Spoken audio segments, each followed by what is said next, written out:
to Crypto Clothesline. We're glad to be here with you.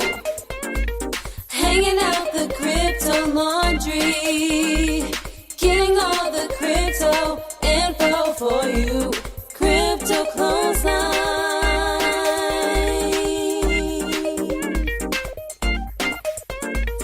Crypto Clothesline. Amy-Rose, Happy New Year. Hi, this is season 2. We've decided to have a number 2. But before we get into number 1s, number 2s, let's get serious. This week we are interviewing Roman Light, the leader of the Yellow Vest movement. The non-leader. He's the non-leader. Yeah, well, apparently they don't have any leaders in the Yellow Vest movement. It's all just a group of people who come together fighting for the same initiative. And so that's what we're seeing here with the Yellow Vest movement. And it's really interesting. And I'm really looking forward to sharing the interview that we had with Roman Light today.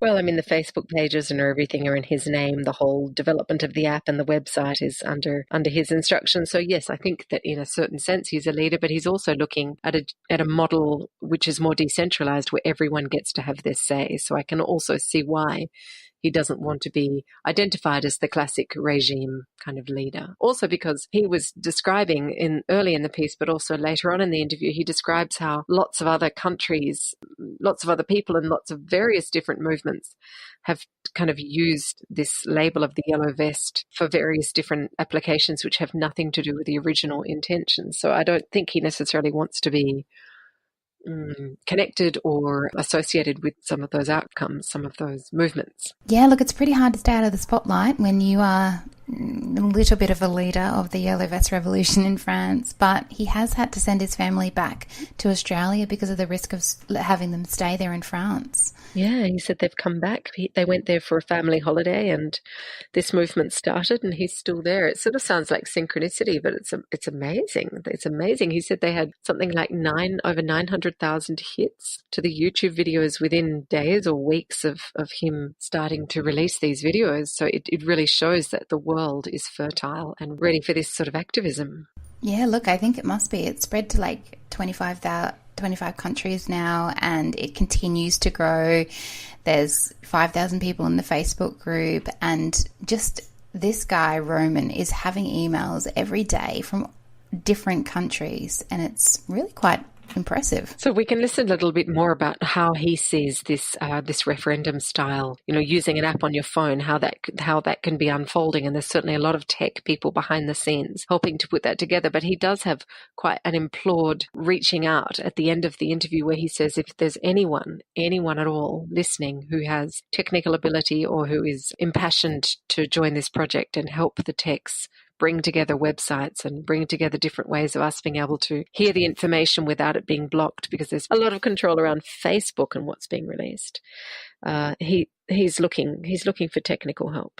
Yeah, because Roman said that they're looking for tech support or technical assistance to build this decentralized app for communication that's similar to Facebook. And so they're needing a means to communicate without getting shut down. And I think awesome. So if anyone can help, let us know. Let Roman know that his details will be in the show notes. I've been reading this book and it's really cool.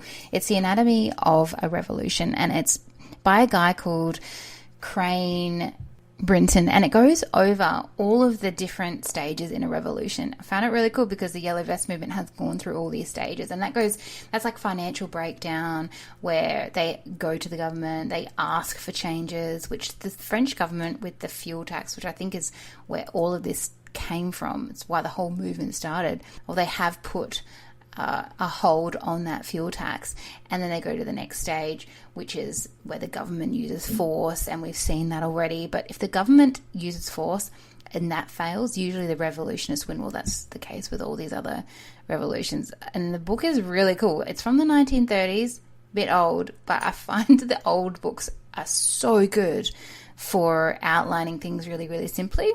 And the reason why we're having this episode is because we heard that the French were going to convert 20% of their bank savings into cryptocurrency.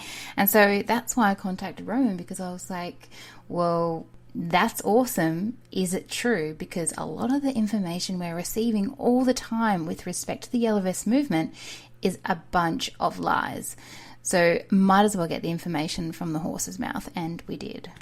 Yeah, and the fact that on the media it was splashed around that if we go into the banks and we remove 20% of our savings, he tellingly says that there's a law in France that people can't remove more than 500 euro per week from their bank accounts, which for anyone who's not really familiar would be about $700.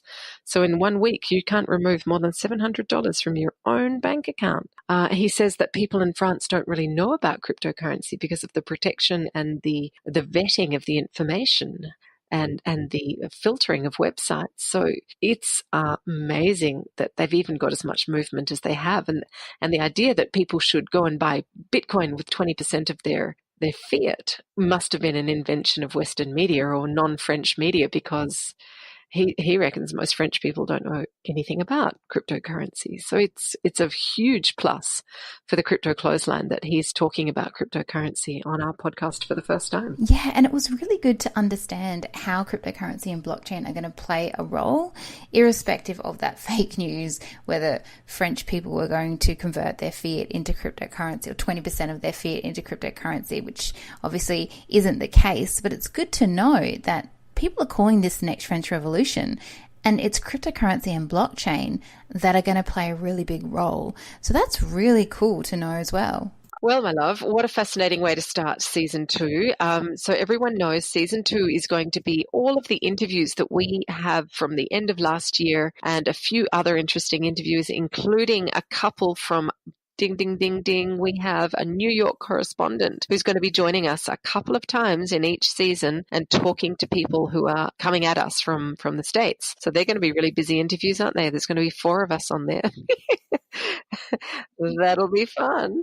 So it's really fun. We've got a really fun year planned. Season 2, as I said, is a bringing together of all the existing interviews we have. Season 3, Amy-Rose? Season 3 is all about the future of cryptocurrency and the future of money. So there's a lot to talk about there. But we're also going to be diving into the history of money. So we can kind of see, my dad used to say, we learn from history that we learn nothing from history.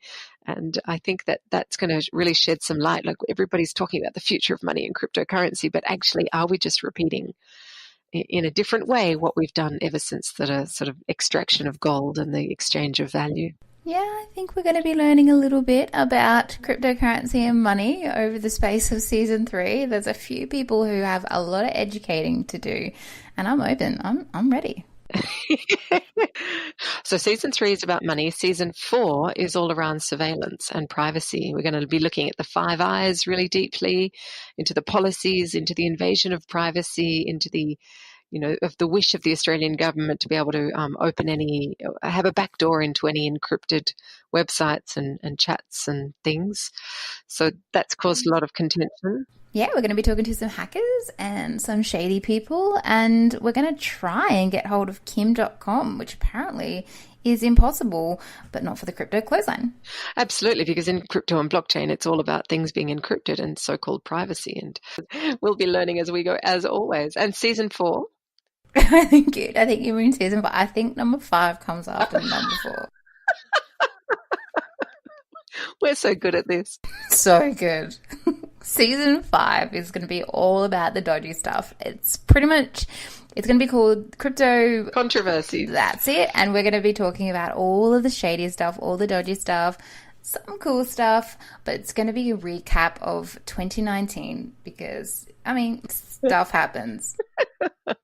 Which, let's face it, it was the same in 2015, 16, 17, 18. We're all hoping that this famous bull run will come to be in, 2019. So we see how it all unfolds. Don't worry, we're still going to be here, even if it's a bear run until 2022. We're always going to have a podcast. Well, let's not make too many promises. And we might be looking at Bitbacker. We might be moving away from Patreon. Let's talk a little bit about what we do. On Crypto Clothesline, our show is about helping women join the blockchain wealth revolution for themselves and for their families. Our names are Amy-Rose and Abhee Catherine Pass, as speakers in blockchain and crypto. We're on this mission. We're learning together with you. Believe me, we don't always just know what we're talking about. We're talking with leading experts in the space. We're exploring cutting-edge technology projects that are shaping the future for us and our children. This podcast is for intelligence and growth, and our values are for peace, harmony, and collaboration with the planet. So we really hope you enjoy this very interesting and thoroughly stimulating conversation. It wasn't really an interview, it was more of a conversation with Roman Light from the Gilets Jaunes, the Yellow Vests. Today on the Crypto Clothesline, we want to introduce you to Roman Light, who is the leader of the French Yellow Vest movement. And he's probably going to argue with us a little bit about putting the label of leader on him, because it is said that the Yellow Vest movement has no leader. But we're just going to put that on him lightly, and he can argue with us if he likes. But he's also a dad. He is a sovereignty warrior and a crypto adopter. So welcome to the Crypto Clothesline, Roman Light. Thank you very much for having me. Yeah, thank you, Roman. It's wonderful to meet you. Roman, the world is paying attention to the Yellow Vest movement. It's growing a lot and it has reached the Australian shores. Can you tell us what the Yellow Vest movement is and how you got involved in it? So the Yellow Vest movement started as a protestation against the government and overpower of Europe over France. And it just ended up being the best opportunities that we had to reconnect to each other and get to know each other and just get out of our comfortable zone. And that message started on the 17th of November. And initially people didn't really know why they were out. They were just so upset about, there were so many reasons why they were out that they didn't know that there was one common reason, which was that we wanted to take our future back and take our destiny back. And I hear a lot of people across the world starting to take that Yellow Vest movement spirit, but they all have political agendas. They all have a certain way to look at politics and fix the world in a way that is, I believe, obsolete. And unfortunately now, as the Yellow Vest movement is a French, and French people doesn't really speak English, not most of them, it's hard to being heard by the rest of the world, because people can easily put whatever they want on that movement. So my role, as I lived in Australia for the last 6 years, is to use my English skill to spread that message and being sure that the original message is heard by the world, and not just political left or political right would just come and take over. Are you sort of saying that because of the lack of perhaps easy translation between the two languages and the fact that you don't have a common language, in this case English, that people are adding their own political agenda onto the movement? Yeah, exactly. They don't understand that the Yellow Vest movement is not just a movement based on people going on the street and protesting. It's not really that. It's an insurrection. It's a revolution. People don't visualize what's going on. First of all, there's a huge censorship coming from Facebook and mainstream media who are not showing the true reality of what's going on the ground. We have death. We have people who died. We have people who have been injured. We talk about more than 200 or 300 people injured. And it's not small injured. We talk about people losing an eye or having received flashball on their jaw and having broken jaws and broken nose and coma. And the violence from the cops and the police is going beyond international laws. But this is actually showing the double standard and the hypocrisy of United Nations and all those so-called organizations who are here to bring peace to the world. But we all know in the past that the way they let the Western coalition invade Iraq and Libya and Syria was not to bring democracy in any way, shape or form. It was actually to steal resources and allow a private agenda to be enforced on population. And when French people, citizens, are decided to go against the government, and the government is killing them, literally, the world doesn't talk about it. They just talk about, it's just a few Nazis who are protesting outside. The difference between what's going on the terrain and the information that is projecting on the rest of the world is remarkably wrong and remarkably altered. Roman, can you give us some sort of idea as to how long you think this movement might go on for, and what is the Yellow Vest movement asking for in order to bring peace back to France? For the peace to come, it's very simple. We want the government to go out, and we want political parties to go out. We want to change the whole political system. We are fed up of being in a system that is like 200, 300 years old and hasn't evolved, and we want something new to be put in place. And that new thing that we want is called the RIC, or CIR in Australia, like the Citizen-Initiated Referendum, or Referendum Initiated by the Citizen. And we want like a modern democracy. And I believe that the cryptocurrency is the instrument that is missing in our current world that will allow democracy to be really implemented into our society. So Referendum Initiated by the Citizen is the simple idea that we are politically powerless. We are infant politically. We have the right to vote for our masters, and our masters will decide of our future for us, but we don't have the right to vote our own laws, and this is not okay. We need to come into a space today where people are not just voting for X Factors or the next bachelor, and they're going to start to get really politically involved and going to be able to vote for what they believe is the best for themselves, their family, and their country. So the idea that we could have a constitutional right to trigger a national referendum, which is the concept of the referendum initiated by the citizen, a constitutional right to trigger national referendum from our own initiatives, is a revolution. It's a true revolution. And the people in place, the power in place, will never let this happen. So how long is it going to take for the people to take over their own government and get rid of them? I don't know. I cannot answer this question. I can only tell you that my plan is to bring that fire all over the world. Because the same people who are controlling France, who are controlling Europe, who are controlling America, who are controlling Australia, who are controlling, I don't know about Asia, like Asia I think is a bit more complicated, will easily stop a movement that is just localized in France, but will really struggle to stop a movement that will just starting all over the world. So my job is to bring that idea of that referendum initiated by the citizen all over the world, so they will have a hard time stopping this idea. Can you give us a really practical example of how cryptocurrency, you mentioned that it's the instrument that's missing to allow democracy to be implemented in our society. Can you give me a super practical example of how that might work? Oh yeah, of course. It's very easy. You have a political party in Australia that is called the Flux Movement. The Flux Movement allow you to vote your own laws directly on your phone through an app. And then this app will be transferred to your representatives. So the people that you elected, that is a part of your political party. So it's a mix between political party, representative political party, and participative representation. So we are participating to the debate. And instead of just electing people who are going to make the decision fitting their own agenda, we are electing people that will only be in place to apply what we're going to vote for them. So this Flux movement is based on the technology called the Secure Vote blockchain application. And basically every time that people are voting, the information is stored on the blockchain, so no one can deny the existence of that vote, which will remove the corruption aspect of the political way. And in the meantime, it's forcing the people in place to apply what they've been elected for. Because as soon as they will not apply what the people voted for, they will be rejected and someone else will have to do their job. So that's the blockchain, which is also the technology that backs up cryptocurrency. But how could Bitcoin, for example, make a difference to where the dollar is now? Is it because the old regime, I'm calling it that for want of a better sort of generic term, but is it because that regime is no longer going to be controlling money? So first of all, I don't believe that Bitcoin should be used by governments. I think we should have a replacement of every local currency, let's say the American dollars or the Australian dollars or the French franc, for example. And they should have a national currency. They should have a national franc that will basically be backed by value.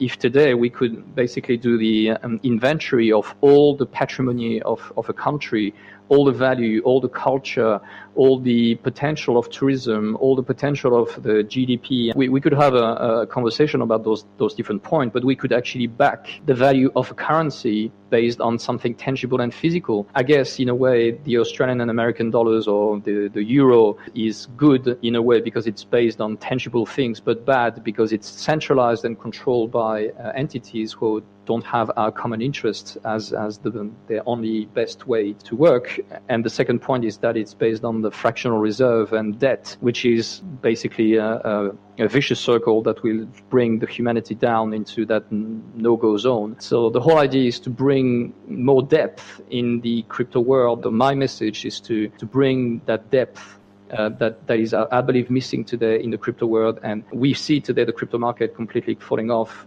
because it has been hijacked by the people in place, the power in place. I believe, this is my own theory, and the only way to get out of that is not to fight them, is to actually bring the fire into their own system, is to actually destroy their own system from inside by giving back the power to the people.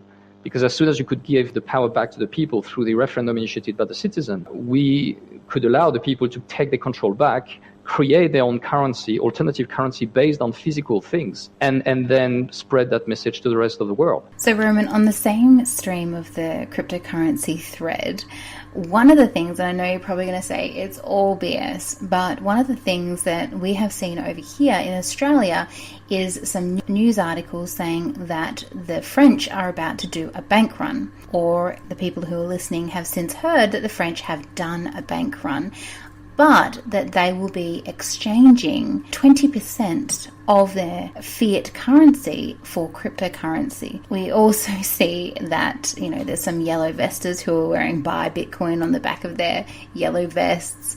And to the outside world, it does appear, because of how the media is portraying it, that the yellow vest movement has a slight grain of cryptocurrency going through it. Can you tell us if there's any truth to this? The idea was basically to do yesterday, so to go to the bank and remove as much money as you can from the bank to create a little bit of discord into their plan. In my own personal analysis, I don't think it's going to have a huge impact. And the first one is that first, the bank, and most people doesn't even know that, most French bank blocking withdraw superior to 500 euros per week. So you can't withdraw more than 500 euros per week. So even if thousands of people are removing their money, I know it sounds a bit crazy, but we are not free to do what we want with our money. This is the level of corruption we've been through. So I don't think we're going to hurt them. I don't think we're going to hurt them that much through that space. The truth is that it's not about one solution. The idea is, as I said, to set the whole house on fire. We are facing very powerful fireman who can stop a small flame, but as soon as you're starting to turn that flame all across the house,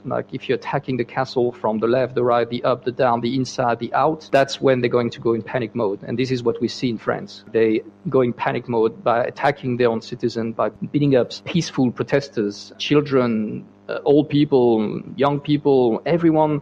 I even posted yesterday a young guy, 15 years old, was doing some shoppings, get out of the shopping in Paris and got a bullet in his jaw and had a hole in his jaw. And this is happening in France, 2019.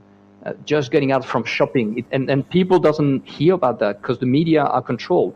So with a referendum initiated by the citizen, first thing to do, we ask the independence of the media. We ask the nationalization of the media. We do not allow corruption to go into the information because those who control information control people's mind. We can change the whole system from inside out, but without that referendum initiated by the citizen, we are electing people to do that job. And those people have been elected by others who have a different agenda, like the globalized elite who wants to impose that new world order. They couldn't care less about a love of the land. I was talking yesterday to a guy, and he was like, the French people are Nazi. And I say, why do you think that? Because they want to protect their country. And I say, which level of indoctrination brought your brain to associate the love of your country, the love of your land, the love of your culture, the love of your ancestors to being so hateful against yourself? Which level of craziness put you to believe that when you love your nation,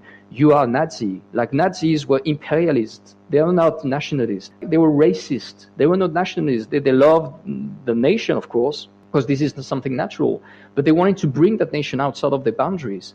Where, when you just love your nation, that's fine. You just love your nation. You just want to be sure that the people who are going to come to your place are going to respect the place that you're in. That's it. It's not fascist. Fascism is when you love your country so much that you want to export it. This is not natural. This is not normal. When you love your country, you're just happy where you are. That's it. And you don't want to go out. And Nazi he was going way beyond because he was putting a level into the race, which is a whole different story. It has nothing to do with the land. It has nothing to do with the frontier, the culture, the language, the history. It has nothing to do with all that. But today people are so brainwashed that they don't even think. They just like repeat words like, oh, you're fascist. If you don't think like me, you are fascist. That's it. They don't think. And the second reason why I don't believe that this is going to be the way you thought about Bitcoin is that French people doesn't speak a lot of English. So therefore, they don't have access to right information. France is probably one of the top 5 corrupted countries in the world in terms of website censorship.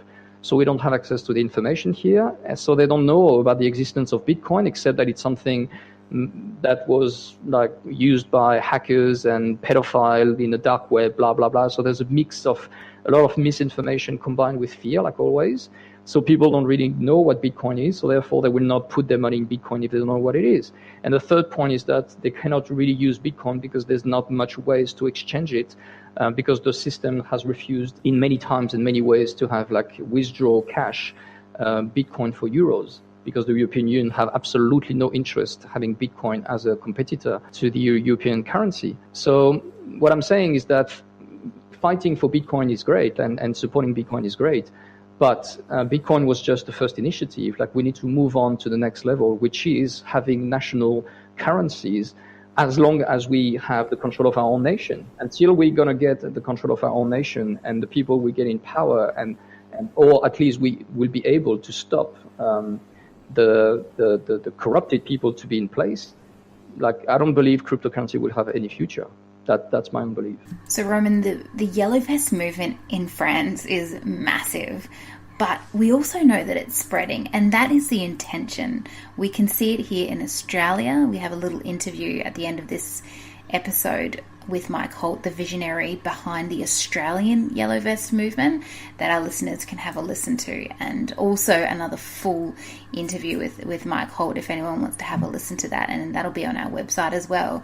But how far has the Yellow Vest movement spread with respect to the rest of the world? So what is everyone else doing in other countries? It's hard to say how many countries are today using the Yellow Vest. I can only speak about my own experience. I'm contacted by probably at least 25 countries, including say Finland, Sweden, Ireland, England, Portugal, Spain, Italy, America. Anyway, like there's many countries that I'm in contact with. The movement only started 8 weeks ago, so it's only 2 months. Just to give you a number, in regards to the referendum initiated by the citizen, when I first started, because I studied that movement, like that idea since probably 6 or 8 years now, and it's obviously something that's primordial in my mind. The revendication, like getting control of the immigration or getting access to control to the health policies and stuff like that, is obviously important. But if you don't have a constitutional tool that will allow you to take that decision by yourself, you're still begging for the power. So the idea is to stop playing that stupid game of asking to be listened and basically take that power back and make the decision ourselves. So considering that I only started 1 month ago, 4 weeks ago, it's a pretty huge advance compared to what I was even thinking. Like when I made my first video, I was completely unknown, and suddenly after just a few days, the video has been seen by 500,000 people, and I was like, whoa, what's happening? And suddenly I was starting to receive hundreds of messages every day, and I wasn't prepared for that, so yeah, I struggled a little bit. The video has been now seen by, I think, 900,000, because Facebook blocked immediately the spreading of it. It has been seen by 700,000 people in 10 days, and then by 100,000 the 3 weeks after. So it doesn't really make sense, but that's obviously what Facebook is about. And my Facebook group is only 5,000 people, followers, and I just receive about 100 likes per video, which means that it's 10% of 10% of 10% that is going out. You know, being in the crypto space for so long, and recently, I mean, I've only had a Facebook account for a little while, so not very long, but my experience of being banned, my account blocked, I don't have an ability to use any sort of ad posting facilities. So my understanding is that Facebook, and the belief of many people around the world, is that Facebook is a really controlling, manipulative, centralized and discriminatory platform. Yet a lot of the communication for the Yellow Vest movement is happening on Facebook, and I'm quite worried that all Facebook needs to do is simply close down the Yellow Vest group pages. Is there something that perhaps you might be working on to move away from Facebook?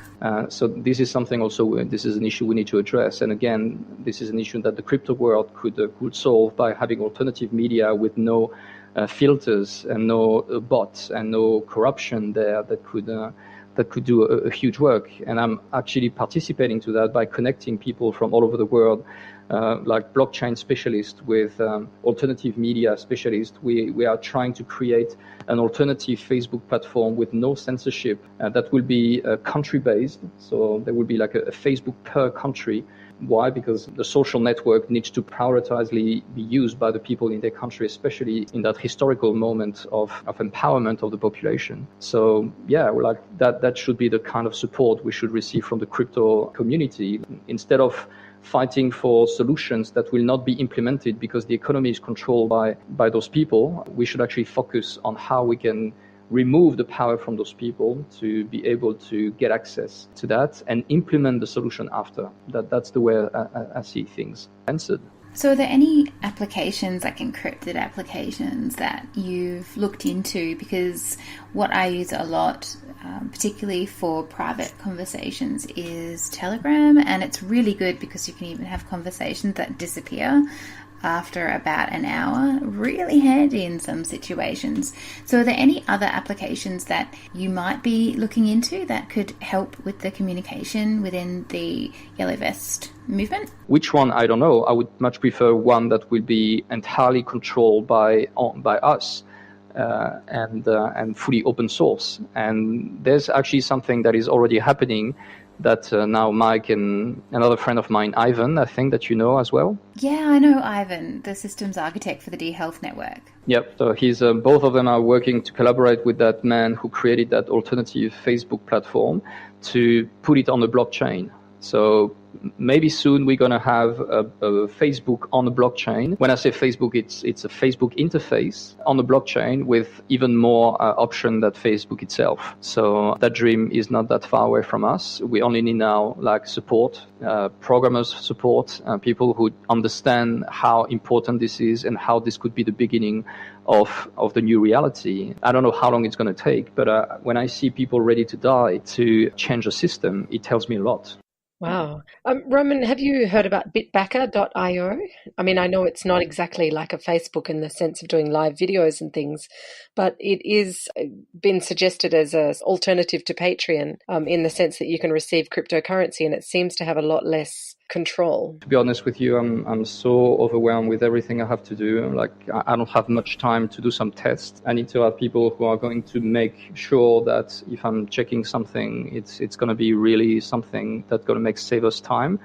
Because if it's just to reinvent the wheel again and being sure that the people behind are good intention and are the right people, like, I'm much better just reinvent the wheel again. Roman, I just was interested to know, and I did miss out some of the conversation because I'm in the country and my internet dropped out a number of times. But are you, you said that you've been living in Australia for the last 6 years. Are you currently here or are you back in France? No, funny enough, I was in France for holidays.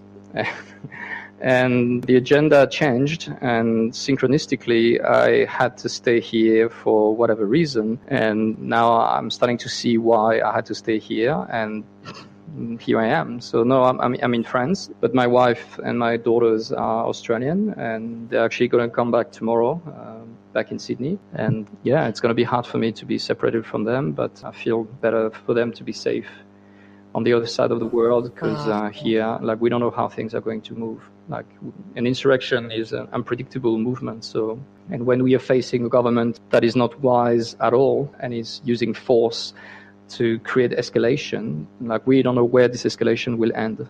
We know we're going to win. We just don't know how bad the path will be. Wow, that must be, as a father and a husband, that must be incredibly heart-wrenching. Yeah, yes, it is. But if I'm not fighting for their future, who will?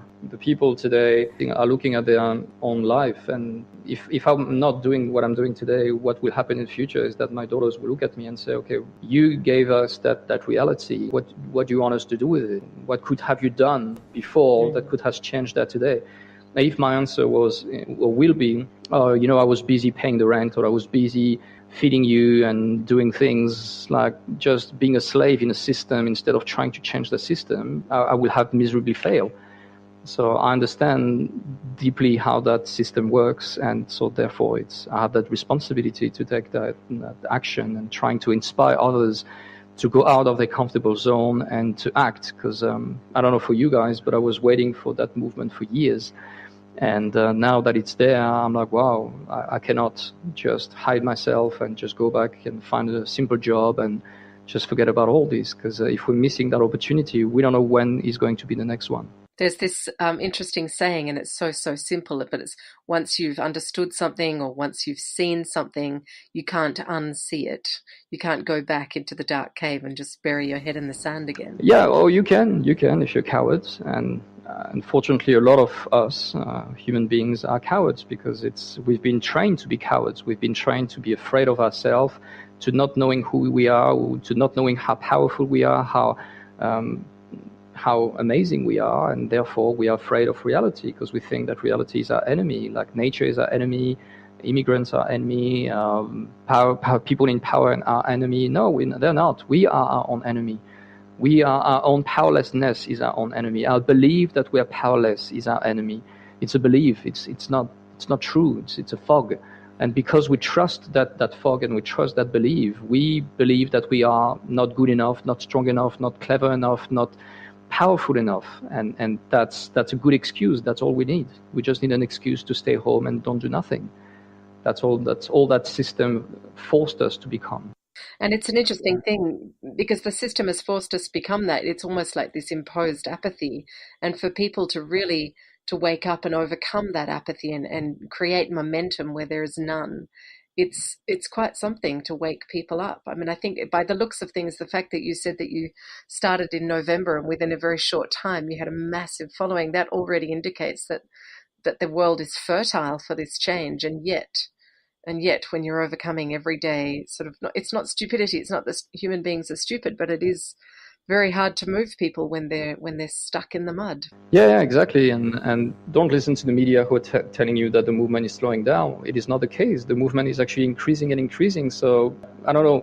It's really hard to have numbers. So we don't know exactly how much we started with. We just were really surprised to have so many people outside. But the truth is that we have probably doubled those numbers in 2 months. Yeah, the government is spraying us like cockroaches. The government is washing us with water. Like, you should watch the videos that I posted on my Facebook group. They're treating us like crap.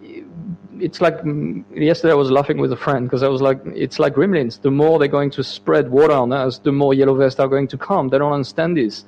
So the more they're going to damage us, the more we're going to come back. So thank you guys for being so violent, because for every injured people, every woman injured, old people injured, people that they put in jail for being peaceful protesters, they are triggering a hate from the people that is just growing and growing.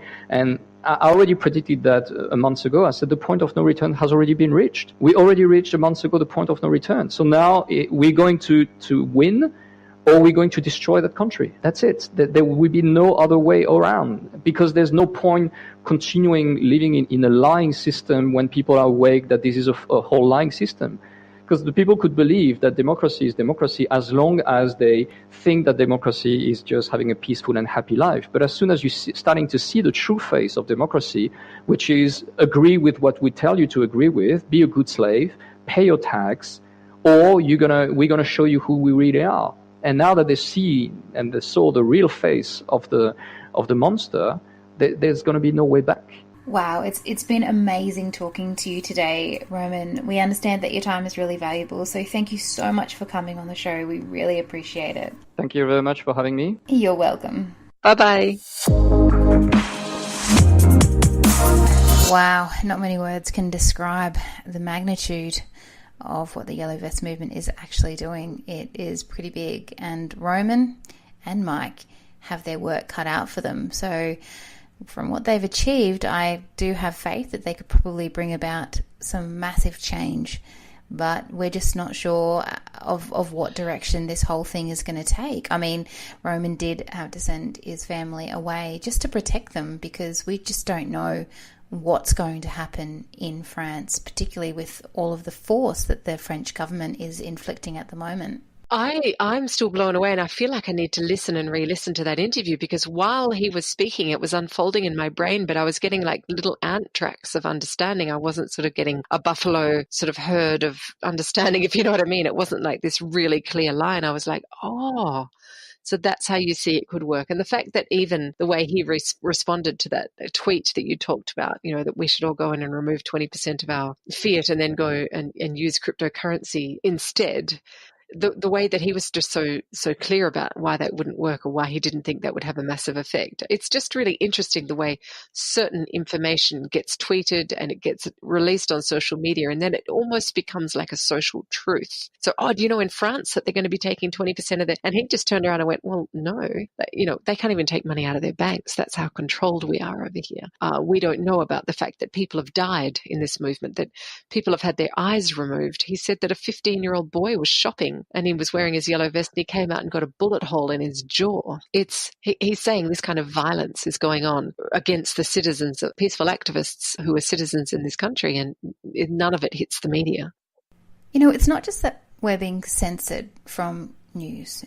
It's also that we're being fed fake news and lies all the time. And one of the big ones already, and as we spoke about it in the interview, is that we are being told that the Yellow Vest movement is shrinking when in fact it's spreading. I mean, Australia alone, there's about 5,000 people in the Facebook Yellow Vest movement group, and it's growing. And Mike is being interviewed. Mike from the Yellow Vest movement Australia has been interviewed by all television networks. I mean, I can't help but be a bit wry here, but we've got a lot of people wearing yellow vests in Australia who actually are FIFO workers. They're fly in, fly out.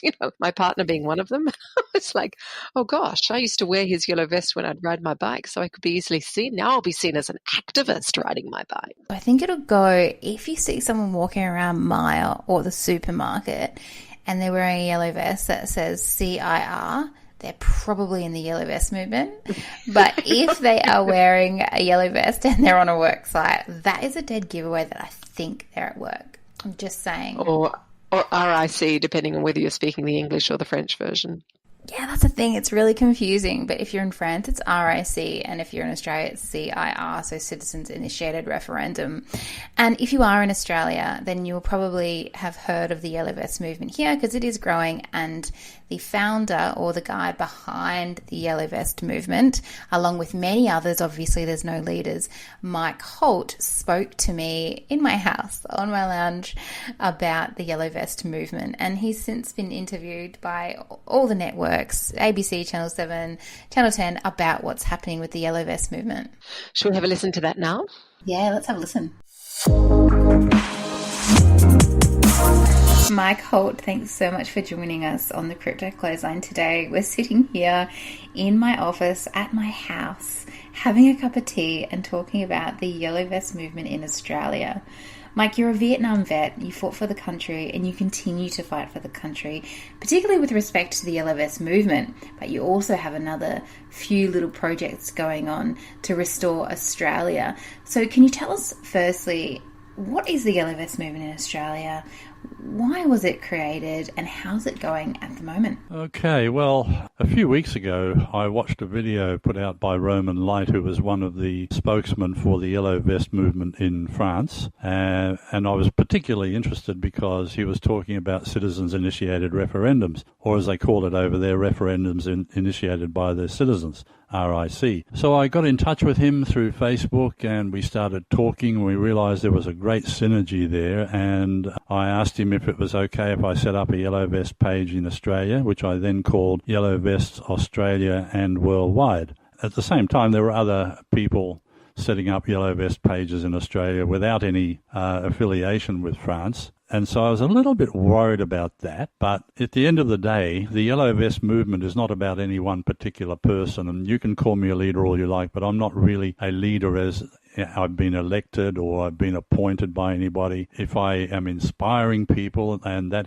is what you mean by leadership, then yes, I'm proud to wear that label. But the Yellow Vest movement is all about empowering people through citizens-initiated referendums to be responsible and take responsibility for their own lives in all aspects. Roman mentioned in the interview that they want to change the way that the French government works or to remove them completely. Is that something that the Yellow Vest movement in Australia is working towards? Well, that has been a goal of Advance Australia, the group that I founded, for a long, long time. So yes, I think we can all agree that the political party governments have failed us miserably. They haven't performed the way that we would expect them. They don't serve our needs. They ignore what we ask them to do. They haven't had a referendum for decades. Well, the last couple of referendums they had asking us if we would approve local councils, for instance, as a third tier of government, we voted a resounding no. So what did they do? The state governments, all appointed by the political parties, just created a corporate structure and made the local councils into local government, as they're named, although they're not really government. They're just a dictatorship, raising funds and doing things that we never asked them to do. They are not allowed to do things like collect rate, which is a tax on our land. They are not allowed to impose fines for parking. They're not allowed to impose licensing and fines on people who don't register their pets. And they're doing a whole range of unlawful things. And this is actually treason because it goes against the Constitution. So yes, the Yellow Vest movement shares exactly the same goals as Advance Australia. We want to get rid of the corporate government structure and bring in a government structure of the people, by the people, for the people, with citizens-initiated referendums as a way for the people to be involved in government and to have a say not only in amending our constitution, but also in legislation that will affect the community. So the synergy between the Yellow Vest movement in France and the Advance Australia movement here, and also now the Australian Yellow Vest, is very, very strong. A lot of people, when you speak about the illegal practices of the government with respect to tax in particular, you mentioned it's illegal to charge for rates for our own land. A lot of people would get their knickers in a knot about that and also say that Australia is a great country. But looking at the Yellow Vest movement in Australia, it has grown to, in the Facebook group alone, there's around 5,000 members. Actually, I had a discussion this morning with my business partner, and we have two projects that we're undertaking at the moment. One is My Will Letters, and the other one is I can't really talk too much about it at the moment, but you know about the bat signal, right? Well, we'll be doing something very similar to that to get the message out to people. And I won't tell you how yet, but obviously you can use your own imagination. So that's one of the projects. And the other thing that I talked to him about was, and this was the third thing on the list of things to do, is to bring in a voting app that can be downloaded onto your mobile devices or onto your computer based on the blockchain. Now, why is this such a good thing? Because the blockchain distributes the data so that no one group or organization can control the data. And that means that it's very, very secure. And of course, we have 128-bit security encryption. So when we base the voting app on that, you won't be able to crack it. Everybody knows it's almost impossible unless you get somebody's key to crack the blockchain. So this is why the blockchain to us is extremely important, because with a solidly backed encrypted voting app, we can then hold elections anytime, we can hold referendums anytime, we can hold polls anytime, and these referendums will be binding on the government. But it will be a government of the people, by the people, for the people. So the blockchain is extremely important. Now, I've been talking to a professor over at the University of Sunshine Coast, and he's been showing me what he's developed. And there's another group down in the University in Sydney who have developed the actual engine based on the blockchain. So what we're going to do is we're going to marry those two technologies to create the voting app. We've done the groundwork, we know the design, it's all been done, and people don't understand the ramifications of this, because once we start doing this, it's not just that you will be able to have a say in government. It will affect every aspect of your life. Because imagine this, let's say we bring in citizens-initiated referendums, and we put up a referendum and people vote. Now, most people vote the same way that they've always voted because their parents voted for the same parties and everything. So people in Australia have got mentally lazy about politics, and yet life is politics. So we may make some early mistakes when people start voting on referendums. They may vote for what the majority don't really want or haven't thought about. But by George, I tell you what, they won't make too many mistakes because it will affect them personally. And therefore, they will start to think about the issues. So this is one of the byproducts of bringing in the blockchain technology that people may not have thought about. It's going to change the fundamental way we think about being governed, the fundamental way we live our lives, and ultimately it's going to affect the future of our country in wonderful ways that most people can't even imagine. Well, thank you so much, Mike Holt, for joining me today on the Crypto Clothesline podcast and for supporting the interview that we had earlier with Roman Light talking about the Yellow Vest movement in France. So all the best. We look forward to following what happens with the Yellow Vest movements across the world. Thank you.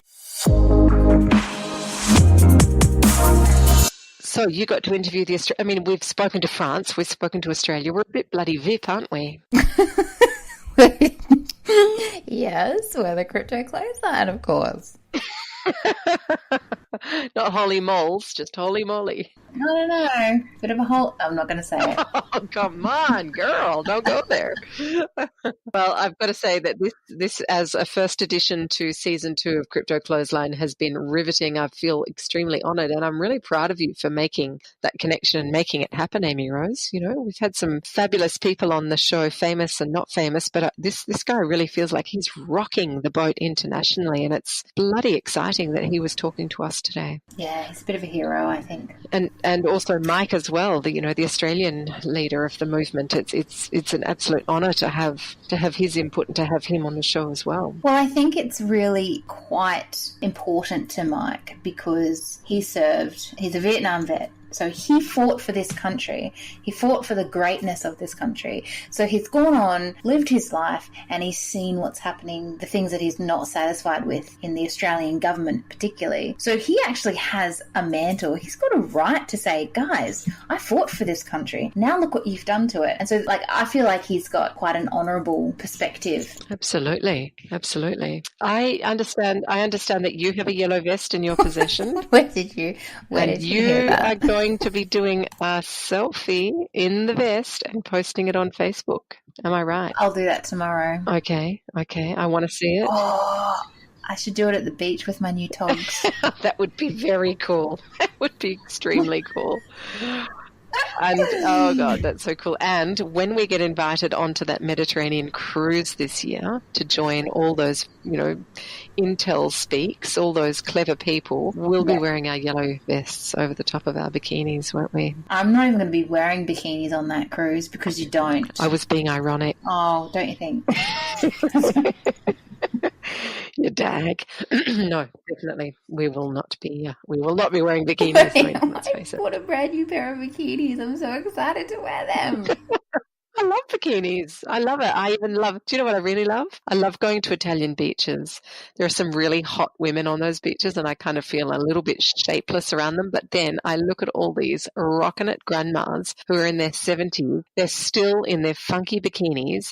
They're sitting there with their lizard brown skin playing poker or playing cards under their umbrellas and letting it all hang out. And they have the right to be sitting in their biks as much as any other hot chick. So I love bikinis. Me too. I just got one and I'm just like, you know what? I'm going to do it. I don't even care. And so it's happening. Yes. All right, my darling. Until next week. Okay. Love you. Bye. Love you too. Bye. Crypto Clothesline.